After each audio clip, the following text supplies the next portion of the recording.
അച്ചായി ഇപ്രാവശ്യം വന്നിട്ട് വെറുതെ അല്ല, കത്തിക്ക ടെറർ മൂഡിലാണ് ഇപ്രാവശ്യം. സൂക്ഷിച്ച് കളിച്ചോ. കേരള പോലീസ് ആയാലും ശരി, പ്രഭാകരൻ ഫാമിലി ആയാലും ശരി, എനിക്ക് പറയാനുള്ളൂ, ഇനി അച്ചായൻ്റെ അടുത്ത് കളിക്കാൻ നിൽക്കണ്ട. സീനാണ്, കട്ട സീനാണ്. പടം പൊളിച്ച് സംഭവം. തുടക്കത്തിൽ കുറച്ച് സ്ലോ പേസും കാര്യങ്ങളൊക്കെ തന്നെയാണ്, പക്ഷെ അവസാനം ഉണ്ടല്ലോ കുറച്ചൊരു 10-15 മിനിറ്റ് ടെറർ മൂഡാണ്. പൊളിക്കും, ഒരു സംശയമില്ല. തീ തന്നെയാണ്. എന്തായാലും തിയേറ്ററിൽ വന്ന് തന്നെ കാണണം, ആ പടം എക്സ്പീരിയൻസ് ചെയ്യണം. അത്രേ ഉള്ളൂ. ലാലേട്ടൻ പൊളിച്ച്. അങ്ങനെയൊന്നും പടം സൂപ്പർ ഹിറ്റ്, ഫുൾ ടിസ്റ്റ് പടം, ഗംഭീര പടമായിട്ട്.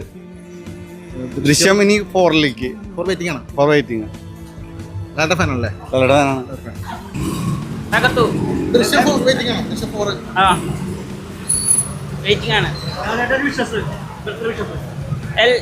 ലാലേട്ടന് എല്ലാവിധ ആശംസകളും. മോഹൻലാലിന്റെ ജന്മദിനത്തിന് ഇറങ്ങിയ 3ാമത്തെ ദൃശ്യം 3 മോഹൻലാലിനെ സംബന്ധിച്ച് അഭിനയിക്കുന്ന ഏറ്റവും മഹാസംഭവമായി മാറി. ദൃശ്യം 4 പ്രേക്ഷകർ പ്രതീക്ഷിക്കും. ദൃശ്യം 4 ഉണ്ടാകണം. ലാലേട്ടൻ ദൃശ്യം 4ലൂടെ വീണ്ടും ഹൈവിലേക്ക് പോലും. അത്ര മനോഹരമായ സിനിമ ഒരു നിമിഷം പോലും ലാഗിയില്ല. മോഹൻലാൽ ഫാൻസിന് മാത്രമല്ല, മലയാളത്തിന് മുതൽ പേര് കോട്ടാത്ര ശശി.